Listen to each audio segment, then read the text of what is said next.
देवेंद्र प्रताप सिंह तोमर ग्वालियर से। राधे राधे महाराज जी। महाराज जी, अधिक मास का क्या महत्व है महाराज जी, कृपा करके बताने का कष्ट करें। 3 वर्ष में आता है। एक एक तिथियां निकाल निकाल करके 3 साल के समय में ये 30 दिन रखे जाते हैं कि रोज लोग यदि धाम वास न कर सकें, तीर्थ याटन न कर सकें, भगवत आराधना न कर सकें, तो 3 वर्ष में एक बार पुरुषोत्तम मास रखा है। इसका नाम है पुरुषोत्तम मास। केवल भगवत आराधना के लिए ही ये रखा गया है कि आप प्रतिदिन अपने गृह कार्यों में जो छोटी मोटी पूजा आराधना करते हैं, लेकिन ये 1 महीना ये भगवान का नाम पुरुषोत्तम, ये भगवान का मास है। इसमें आप साधु सेवा, ठाकुर सेवा, नाम जप, परिक्रमा, जो भी भागवती का आचरण करेंगे उसका विशेष लाभ प्राप्त होगा। ये केवल भागवती का आचरण करने के लिए 1 महीना रखा गया है। इसमें प्रायः जो धार्मिक जन होते हैं तीर्थयाटन करते हैं, ब्रज 84 कोष की परिक्रमा करते हैं, मंत्र जाप का अनुष्ठान लेते हैं, या व्रत पूर्वक रहते हैं कि 1 महीने में एक बार ही अन्न पाएंगे और रात दिन भजन करेंगे, या हम फल से रहेंगे, दूध फल से रहेंगे, साधना करेंगे, परिक्रमा कर, ये भगवत प्रीत्यर्थ समय बिताने के लिए 3 साल में सबके लिए रखा गया। क्योंकि जो साधन में लगे उनके लिए तो रोज पुरुषोत्तम ही है, क्योंकि प्रतिपल भगवान में लगे हुए हैं। लेकिन जो गृहस्थी में, संसार में, तो बोले अब तो चलो ना, पुरुषोत्तम मास है, ये 1 महीना भगवान के लिए है। तुम परिक्रमा करो, कोई अनुष्ठान करो, किसी ग्रंथ का अनुष्ठान, मंत्र का अनुष्ठान, साधु सेवा, तीर्थावगाहन, नाम जप, भगवत विग्रहों के दर्शन, ये इसलिए बनाया गया पुरुषोत्तम मास। और आप सबसे प्रार्थना है कि हमें मानव जीवन भगवान ने दिया है। पूर्व पुण्यों से हमारा जन्म एक अच्छे प्रतिष्ठित, जो भारत सरकार द्वारा सम्मानित पदों हैं, उनके घरों में हुआ है, या हमारा जन्म किसी गरीब के घर में हुआ है, वो हमारे कर्म के संयोग से हुआ है। अब हमारा कोई कर्म न बिगड़ने पावे। जैसे किसी बड़े पदाधिकारी का पुत्र होने पर गर्व करके हम कानून के विपरीत आचरण करें और धर्म के विपरीत आचरण करें, वो हम बहुत बड़ा अपराध करते हैं। माना कि प्रगट में आपको शासन छूट दे सकता है, मतलब क्योंकि आप पद में हैं, लेकिन हमारा भागवतिक शासन ये बर्दाश्त नहीं करेगा कि आपको बहुत बड़ा अवसर मिला है। आप अपने पिता के वैभव और प्रतिष्ठा के साथ जुड़ करके आप हमारे देश की उन्नति का कारण बने। जब लोग आपको देखें तो आपके पिता से भी ज्यादा आपको सम्मान करें, चाहे वो जिधर जन्मा हो। हम किसी एक व्यक्ति के लिए नहीं कहते।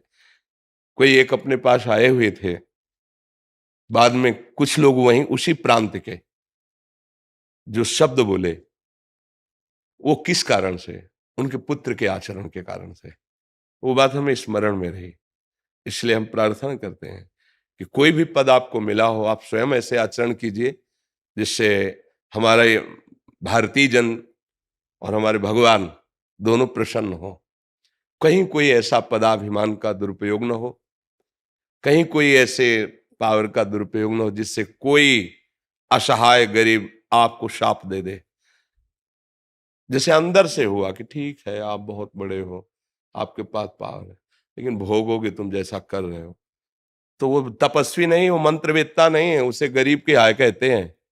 वो मंत्र से भी ज्यादा जोर लगेगी जाके। इसलिए इस बात से डरा जाए कि कहीं असहाय दीन गरीब को हमारे द्वारा ऐसा कोई दुख न पहुंचे, और कहीं मैं अपने पूर्वजों द्वारा कमाई हुई यश कीर्ति को अपने आचरणों द्वारा कलंकित न कर दें।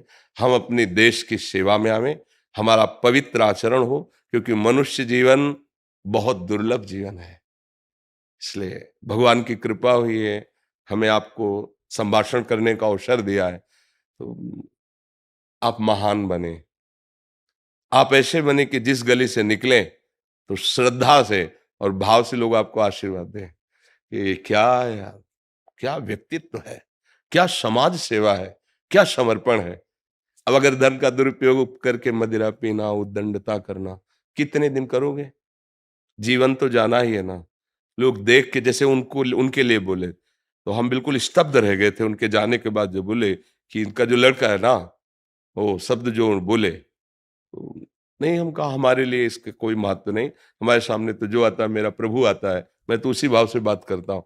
तब मुझे लगा कि मुझे इस बात पे भी अपने जो नई पीढ़ी के भाईजन हैं उनको संबोधन करना चाहिए कि आप जहाँ हो, आप अपने पिता की प्रतिष्ठा का सदुपयोग करें, जो उनका पद है उसका सदुपयोग करें, और लोग आपको उनसे ज्यादा माने, तभी तो साधु समागम या मनुष्य जीवन की सफलता मानी जाएगी। कोई भी व्यसन अपने जीवन में डाल लेना अपनी उन्नति का नाश करना है। आपको लगता जरूर है कि नहीं सब चलता है, नहीं नहीं, मेरी बात मान लो, आप व्यसन रहित बनिए, इंद्रियों को थोड़ा संयम में रखिए, गृहस्थ धर्म में हो तो मर्यादा से, फिर आप देखो दिव्यता आ जाएगी।